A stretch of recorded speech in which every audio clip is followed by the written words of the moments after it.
SLP ಹೋಗಿದ್ರೆ ಅಲ್ಲೇನ reopen ಮಾಡಿದ್ರೆ ಅದನ್ನ ಕೊಡ್ಲಿ. ಆಮೇಲೆ ಕೆಲವೊಂದು ವಿಚಾರಗಳನ್ನ ಅವರೇ ದಿನೇಶ್ ಅವ್ರು ಏನೋ ಹೇಳಿದ್ರು, ಆ ಕೊಲೆಗಳಾಯ್ತು, ಈ ಪ್ರಯತ್ನಗಳಾಯ್ತು ಅಂತ, ಅದಕ್ಕೂ ಕಂಪ್ಲೇಂಟ್ ಕೊಡಿ ನೀವು ಕಂಪ್ಲೇಂಟ್ ಕೊಡಿ. ಈಗ ನಮಗೆ ಬಹಳ ಸುಲಭದಲ್ಲಿ ಹೇಳಿದ್ರಲ್ಲ ಕಂಪ್ಲೇಂಟ್ ಕೊಡಿ ಅಂತ. ದಿನೇಶ್ ಅವರೇ ನೀವು ಅಲ್ಲೇ ಒಂದು ನಿಮಿಷ ಹೇಳೋದು ಕೇಳಿ ದಿನೇಶ್ ಅವರೇ, ತಾವು ಅಲ್ಲಿಯ ಸ್ಥಳೀಕರು, ತಮಗೆ ಎಲ್ಲವೂ ತಿಳಿದಿದೆ. ಪ್ರತಿಯೊಂದು ಘಟನೆಗೂ ನೀವು ಯಾಕೆ ಕಂಪ್ಲೇಂಟ್ ಕೊಡಲಿಲ್ಲ? ಸಾಮಾಜಿಕ ಹೋರಾಟಗಾರರು ಅಂತ ನಿಮ್ಮನ್ನ ನಾವು ಎಲ್ಲರೂ ಅಲ್ಲಿ ಗುರುತಿಸಿದ್ದಾರೆ, ಹಾಗಾದ್ರೆ ನೀವು ಯಾಕೆ ಕಂಪ್ಲೇಂಟ್ ಕೊಡಲಿಲ್ಲ ಹೇಳಿ? ಕಂಪ್ಲೇಂಟ್ SIT ಕೊಟ್ಟಿದ್ದೀವಿ. ಯಾವ SIT ಕೊಟ್ಟಿದ್ರಿ? ಇದು SIT. ಆದ್ರೆ ಕೇಳಿ, ನನ್ಗೊಂದ್ ನಿಮಿಷ ಅವಕಾಶ ಕೊಡಿ. ಧರ್ಮಸ್ಥಳ ಗ್ರಾಮ ಪಂಚಾಯತ್ನವರು 1990ರಿಂದ 2025ರವರೆಗೆ 269 ಶವಗಳನ್ನ, ಅನಾಥ ಶವಗಳನ್ನು ಹುಗ್ದಿದ್ದೇನೆ ಅಂತ ಹೇಳ್ತಿದ್ದಾರೆ. ಒಂದ್ ಕಡೆ ಬೆಳ್ತಂಗಡಿ ಪೊಲೀಸ್ ಠಾಣಾ ವ್ಯಾಪ್ತಿಯಲ್ಲಿ 2007ರಿಂದ 2012ರವರೆಗೆ 465 ಅಸಹಜ ಸಾವುಗಳು ಸಂಭವಿಸಿದೆ. ಅದು ಅಲ್ಲದೇನು ಕೂಡ ಧರ್ಮಸ್ಥಳ ಪೊಲೀಸ್ ಠಾಣೆಯಲ್ಲಿ 2015ರಿಂದ 2025ರವರೆಗೆ 262 ಅಸಹಜ ಸಾವುಗಳು ಸಂಭವಿಸಿದೆ. ಅದರಲ್ಲಿ 62 ಕೂಡ ನಾಪತ್ತೆಯಾಗದ ಪ್ರಕರಣ ಆಗಿ ಉಳಿದಿದೆ. ಇದೆಲ್ಲವನ್ನು ಕತೆ ಹೇಳ್ತೀರಿ.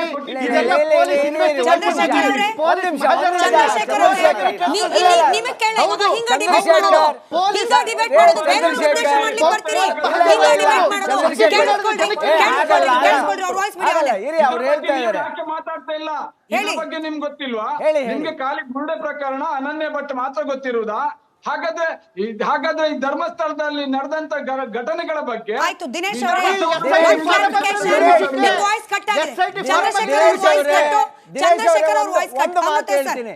ಇಷ್ಟು ಚೆನ್ನಾಗಿ ಅಂಕಿ ಅಂಶಗಳನ್ನ ಬಹಳ ಬಾಯಿಪಾಠ ಮಾಡ್ದಂಗೆ ಹೇಳ್ತಾ ಇದ್ದೀರಲ್ಲ, ನೀವುಗಳು ಇದ್ರ ಬಗ್ಗೆ ಏನಾದರೂ ಪ್ರಯತ್ನ ಪಟ್ಟು, ಹೌದು ಇದನ್ನ ಹೈಕೋರ್ಟಲ್ಲಿ ಹಾಕೋಣ, ಬರೀ ಧರ್ಮಸ್ಥಳದಲ್ಲೇ ಹೀಗೆ ಅಸಹಜ ಸಾವುಗಳಾಗ್ತಾ ಇದೆ, ಇಲ್ಲಿ ಅತ್ಯಾಚಾರಗಳು ನಡೀತಿದೆ ಅಂತ ನೀವು ಯಾವ ಥರ SIT ಆಗುವ ಮೊದಲು ಇಷ್ಟು ವರ್ಷಗಳಲ್ಲಿ ಸುಮ್ಮನೆ ಕೈ ಕಾಲು ಕಟ್ಕೊಂಡು ಸುಮ್ಮನೆ ಕೂತಿದ್ರಲ್ಲ, ಯಾಕೆ ಕಂಪ್ಲೇಂಟ್ ಕೊಡ್ಬೋದು? ನಾನು ಮಾತಾಡ್ತೀನಿ, ಹೇಳೋದನ್ನ ಕೇಳಷ್ಟು ತಾಳ್ಮೆ ಇಟ್ಕೊಳ್ಳಿ ಮೊದಲು. ಸುಮ್ಮನೆ ದೊಡ್ಡ ಹೋರಾಟಗಾರರು ಅಂತ ಮಾತಾಡಕ್ ಹೋಗ್ಬೇಡಿ, ಮಾತಿಗೆ ಮಧ್ಯದಲ್ಲಿ ನಿಲ್ಸಕ್ ಹೋಗ್ಬೇಡಿ. ನಿಮಗೆ ತಾಳ್ಮೆ ಇದ್ದು ಅದೇ ಲೋಕಲ್ ಇದ್ದವರು ನೀವ್ಯಾಕೆ ಮಾಡಲಿಲ್ಲ? ಇವತ್ತು ಒಂದು ಹೆಣ್ಣು ಮಗಳಿಗೆ ನಾವು ಇದು ಕೊಡಿಸ್ತೀವಿ, ನ್ಯಾಯ ಕೊಡಿಸ್ತೀವಿ ಅಂತ ಡೆಲ್ಲಿವರೆಗೆ ಹೋಗೋಂಥವ್ರು ನಿಮಗೆ ಯಾರು ಫಂಡಿಂಗ್ ಮಾಡಿದ್ದಾರೆ ಹೇಳಿ? ಅದನ್ನ ಅಲ್ಲಿ ಹೋಗಿ ಯಾವ ಲಾಯರ್ ನೋಡಿದ್ರಿ, ಯಾವ ಪ್ಲಾನಿಂಗ್ ಮಾಡಿದ್ರಿ? ಇಂಥದನ್ನ ಯೋಚನೆ ಮಾಡಿ. ನಿಮ್ಮ ಮೂಲ ಉದ್ದೇಶ ಧರ್ಮಸ್ಥಳಕ್ಕೆ ಪೆಟ್ಟು ತರಬೇಕು, ಅಲ್ಲಿಯ ಖಜಾನೆಯ ಲೆಕ್ಕವನ್ನು ಹಾಕಬೇಕು.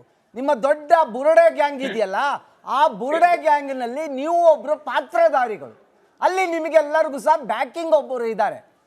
ಹೌದ್ರಿ, ಸಮೀರ್ ಅಂತ ಯೂಟ್ಯೂಬರು, ನಾವು ಮಾತಾಡಿದ ತಕ್ಷಣ ರೇಗ್ಲಿಕ್ಕೆ ಹೋಗ್ತೀರಿ. ನಾನು ಮೊನ್ನೆ ಇಲ್ಲಿ ಕೂತಾಗಲೇ ಹೇಳಿದೆ, ಅನ್ಯ ಕೋಮಿಗೆ ಸೇರಿದಂಥ ವ್ಯಕ್ತಿಗಳು ಇದರಲ್ಲಿ ಕೈವಾಡ ಇದೆ ಅಂತ. ತಕ್ಷಣ ಇಲ್ಲಿ ಕೂತಂಥ ಜಾಗದಲ್ಲಿ ಕೂತಂಥ ರಜಾಕರು ಎದ್ದು ಕುಣಿದ್ರು. ನೀವು ಹೇಗೆ ಹೇಳ್ತೀರಿ ಮುಸ್ಲಿಮ್ರು ಅಂತ? ಮುಸ್ಲಿಮ್ರಲ್ಲ ಸ್ವಾಮಿ, ಅನ್ಯ ಕೋಮು ಅಂತ ಹೇಳಿದ್ದೀನಿ. ಅದು ಬೇಕಾದ್ರೆ ಜೈನರಾಗ್ಬೋದು, ಅಂದರೆ ಅದರ್ ದ್ಯಾನ್ ಹಿಂದೂ, ಪಾರ್ಸಿಗಳಾಗ್ಬೋದು, ಬುದ್ಧಿಸ್ಟ್ ಆಗ್ಬೋದು, ಕ್ರಿಶ್ಚಿಯನ್ಸ್ ಆಗ್ಬೋದು, ಆರ್ ಮುಸ್ಲಿಮ್ ಆಗ್ಬೋದು ಅಂತ. ಇವತ್ತು ಯಾವ ಫೋಟೋ ಹೊರಗಡೆ ಬರ್ತಾ ಇದೆ? ಯಾವ ಗ್ಯಾಂಗ್ ಇದೆ? ಯಾರು ಫಂಡಿಂಗ್ ಮಾಡ್ತಾರೆ? ಎಲ್ಲಿಂದ ಬರ್ತಾ ಇದೆ? ಇಂಥದ್ದೇನಾದರೂ ಇನ್ನೂ ಆಳಕ್ಕೆ ತೆಗಿಲಿಕ್ಕೆ ಹೋದರೆ, ಸರ್ಕಾರದ ಕೈವಾಡ ಏನು ಇಲ್ಲದೇ ಇದ್ದರೆ ಎಲ್ಲರೂ ಹೊರಗಡೆಗೆ ಬರ್ತೀರ ನೀವು. ಆಗೋದೆಲ್ಲ ಒಳ್ಳೆಯದಕ್ಕೆ ಅಂತ ಹೇಳೋದು ಇವತ್ತು ಗೊತ್ತಾಗುತ್ತೆ. ನೀವು ಇವತ್ತು ಧರ್ಮಸ್ಥಳಕ್ಕೆ ಕೈ ಹಾಕಿದವರು ಇನ್ನೊಂದು ದೇವಸ್ಥಾನ ಕೈ ಹಾಕ್ತೀರಿ. ಸಮೀರ್ ಹೋರಾಟಕ್ಕೆ ಬಂದ್ರೆ, ಹೋರಾಟಗಾರರೊಟ್ಟಿ ಬಂದ್ರೆ ಹಿಂದೂ ಮುಸ್ಲಿಂ ಆಗ್ತದೆ. ಆದ್ರೆ ಅದೇ SDPI ಒಬ್ಬ ಮುಖಂಡ SDPI ಒಬ್ಬ ಮುಖಂಡ SDPI ಜೊತೆ ಬಿಜೆಪಿಗಳು ಗ್ರಾಮ ಪಂಚಾಯತ್ ಅಧಿಕಾರ ಹಿಡಿದ್ರೆ ಅದು ಹಿಂದೂ ಮುಸ್ಲಿಂ ಆಗಲ್ಲ. ಅದೇ ಧರ್ಮಸ್ಥಳದಲ್ಲಿ ಯಾಕ್ರಿ ನಗ್ತೀರಾ? ಅದೇ ಸತ್ಯ ಅಲ್ಲ. ಧರ್ಮಸ್ಥಳದಲ್ಲಿ ದೀಪ ಹಚ್ಚಿದ್ರೆ ಅಲ್ಲಿ ದೇವಸ್ಥಾನದ ಎದುರು ದೀಪ ಹಚ್ಚಿದ್ರೆ ಅಲ್ಲಿ ಧರ್ಮ ಹಾಳಾಗಲ್ಲ ನಿಮ್ಗೆ. ಅಲ್ಲಿ ಬರ್ಬಹುದು, ಅಲ್ಲಿ ಯಾವುದೇ ರೀತಿ ಕೂಡ ಬರ್ಬಹುದು. ಇಲ್ಲಿ ಹೋರಾಟಗಾರರೊಟ್ಟಿಗೆ ಸಮೀರ್ ಬಂದ್ರೆ ನೀವು ಧರ್ಮ ವಿರೋಧಿಗಳು, ಅವ್ರು ಅನ್ಯ ಧರ್ಮದಿಂದ ಬಂದು ದೇವಸ್ಥಾನ ಹಾಳಾಗ್ಲಿಕ್ಕೆ ಬಂದಿದ್ದ.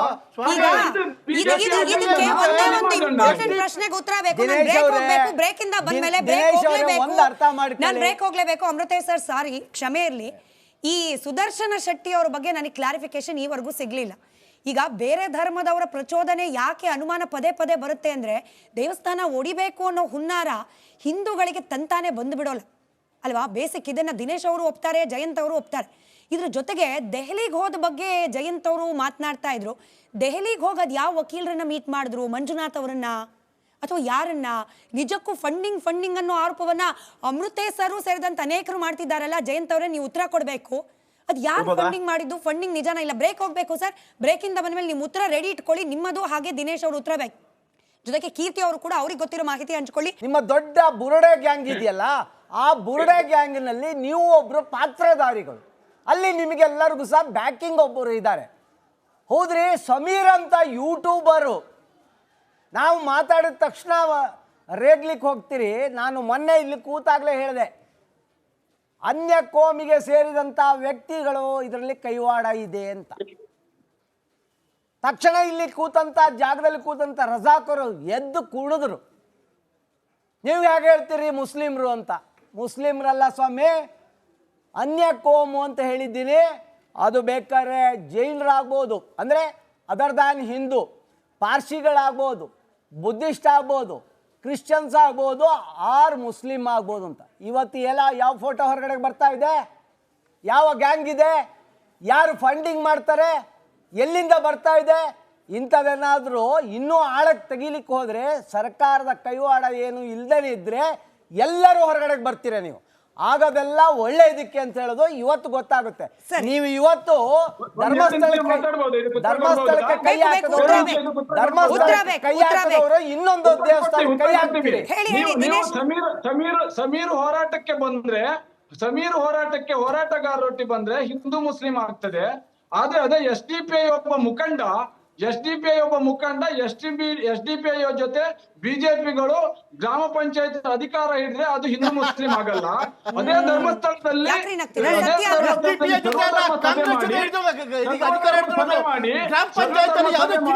ದೀಪ ಹಚ್ಚಿದ್ರೆ ಅಲ್ಲಿ ದೇವಸ್ಥಾನದ ಎದುರು ದೀಪ ಹಚ್ಚಿದ್ರೆ ಅಲ್ಲಿ ಧರ್ಮ ಹಾಳಾಗಲ್ಲ ನಿಮ್ಗೆ. ಅಲ್ಲಿ ಬರ್ಬಹುದು, ಅಲ್ಲಿ ಯಾವುದೇ ರೀತಿ ಕೂಡ ಬರ್ಬಹುದು. ಇಲ್ಲಿ ಹೋರಾಟಗಾರರೊಟ್ಟಿಗೆ ಸಮೀರ್ ಬಂದ್ರೆ ನೀವು ಧರ್ಮ ವಿರೋಧಿಗಳು, ಅವ್ರು ಅನ್ಯ ಧರ್ಮದಿಂದ ಬಂದು ದೇವಸ್ಥಾನ ಹಾಳಾಗ್ಲಿಕ್ಕೆ ಬಂದಿದ್ದ. ಪ್ರಶ್ನೆಗೆ ಉತ್ತರ ಬೇಕು. ನಾನು ಬ್ರೇಕ್ ಹೋಗ್ಬೇಕು, ಬ್ರೇಕ್ ಇಂದ ಬಂದ್ಮೇಲೆ ಬ್ರೇಕ್ ಹೋಗ್ಲೇಬೇಕು. ನಾನು ಬ್ರೇಕ್ ಹೋಗ್ಲೇಬೇಕು. ಅಮೃತೇಶ್ ಸರ್ ಸಾರಿ, ಕ್ಷಮೆ ಇರ್ಲಿ. ಈ ಸುದರ್ಶನ ಶೆಟ್ಟಿ ಅವ್ರ ಬಗ್ಗೆ ನನಗೆ ಕ್ಲಾರಿಫಿಕೇಶನ್ ಈವರೆಗೂ ಸಿಗ್ಲಿಲ್ಲ. ಈಗ ಬೇರೆ ಧರ್ಮದವರ ಪ್ರಚೋದನೆ ಯಾಕೆ ಅನುಮಾನ ಪದೇ ಪದೇ ಬರುತ್ತೆ ಅಂದ್ರೆ, ದೇವಸ್ಥಾನ ಒಡಿಬೇಕು ಅನ್ನೋ ಹುನ್ನಾರ ಹಿಂದೂಗಳಿಗೆ ತಂತಾನೆ ಬಂದು ಬಿಡೋಲ್ಲ ಅಲ್ವಾ? ಬೇಸಿಕ್ ಇದನ್ನ ದಿನೇಶ್ ಅವರು ಒಪ್ತಾರೆ, ಜಯಂತ್ ಅವರು ಒಪ್ತಾರೆ. ಇದ್ರ ಜೊತೆಗೆ ದೆಹಲಿಗೆ ಹೋದ ಬಗ್ಗೆ ಜಯಂತ್ ಅವರು ಮಾತನಾಡ್ತಾ ಇದ್ರು. ದೆಹಲಿಗೆ ಹೋಗೋದು ಯಾವ ವಕೀಲರನ್ನ ಮೀಟ್ ಮಾಡಿದ್ರು? ಮಂಜುನಾಥ್ ಅವರನ್ನ ಅಥವಾ ಯಾರನ್ನ? ನಿಜಕ್ಕೂ ಫಂಡಿಂಗ್ ಅನ್ನೋ ಆರೋಪವನ್ನ ಅಮೃತೇಶ್ ಸರ್ ಸೇರಿದಂತೆ ಅನೇಕರು ಮಾಡ್ತಿದ್ದಾರಲ್ಲ. ಜಯಂತ್ ಅವರೇ, ನೀವು ಉತ್ತರ ಕೊಡಬೇಕು. ಅದು ಯಾರು ಫಂಡಿಂಗ್ ಮಾಡಿದ್ದು? ಫಂಡಿಂಗ್ ನಿಜಾನ ಇಲ್ಲ? ಬ್ರೇಕ್ ಹೋಗ್ಬೇಕು ಸರ್. ಬ್ರೇಕ್ ಇಂದ ಬಂದ್ಮೇಲೆ ನಿಮ್ಮ ಉತ್ತರ ರೆಡಿ ಇಟ್ಕೊಳ್ಳಿ, ನಿಮ್ಮದು ಹಾಗೆ ದಿನೇಶ್ ಅವರು ಉತ್ತರ ಬೇಕು. ಜೊತೆಗೆ ಕೀರ್ತಿ ಅವರು ಕೂಡ ಅವ್ರಿಗೆ ಗೊತ್ತಿರೋ ಮಾಹಿತಿ ಹಂಚ್ಕೊಳ್ಳಿ.